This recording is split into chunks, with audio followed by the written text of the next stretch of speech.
Hello, how are you doing? My name is Amber Thornton, and I really enjoyed reading your post about integrating faith and motivational strategies, and I wanted to take the time to respond. Quite a few things in your post resonated with me. I first want to talk about how you stated integrating faith into motivational strategies is to imitate Christ's informal relationship and how he approached sinners, or those really who didn't look like him, didn't talk like him, didn't sound like him.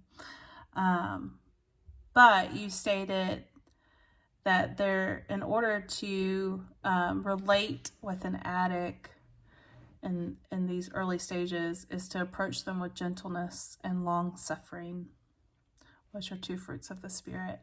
I love that you referenced long suffering, because I have found how important that is in all avenues of counseling, especially with those who are in pain.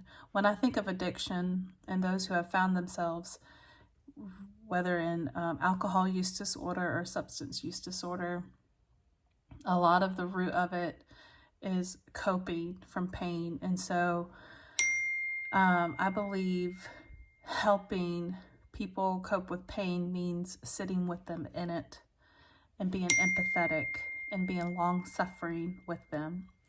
And that, to me, is the greatest gift that Christ has given us, is that he is long-suffering with us. He sits with us in our pain.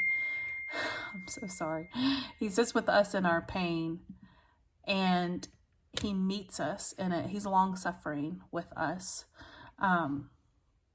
So I think I just love that you brought that to be an important aspect when integrating our faith into motivational strategies. Another thing you mentioned that I was like amening you on was that change is never forced but encouraged. And it's like I think this is a really important part in addiction recovery, which also makes it really hard, is that change has to be something they desire, but they can't be forced into it.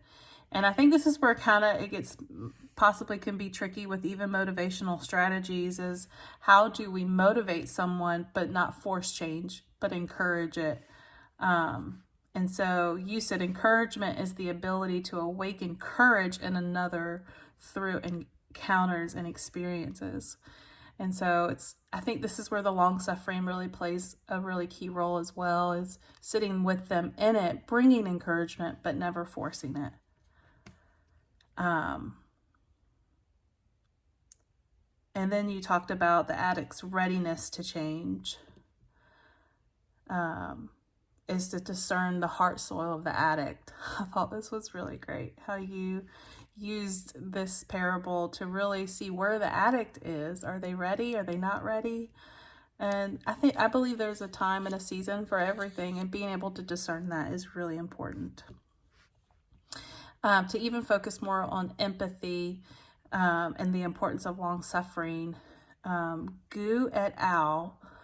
Did a study on compassion. And so empathy allows us to sit with them and be long suffering.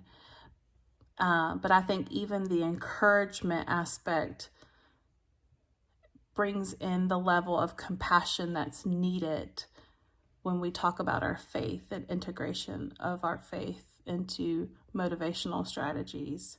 And compassion looks like, actually, I'm not just long suffering with you, but I actually really want to help you.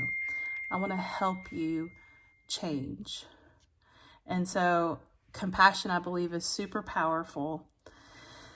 And Gu et al. States in their definition, it says compassion has been defined as consisting of the following 5 elements. I'm not going to list all 5, but I do want to list one of them. And he says that understanding the universality of suffering and human experience is a great aspect of compassion. And so I think that comes back to the long suffering and understanding their pain and suffering. And whether I'm an addict or have experience with addiction or not, I can meet them in that and have empathy with them in their pain. So thank you so much for your post, and I hope you have a great weekend. Sorry for all the loud text messages too.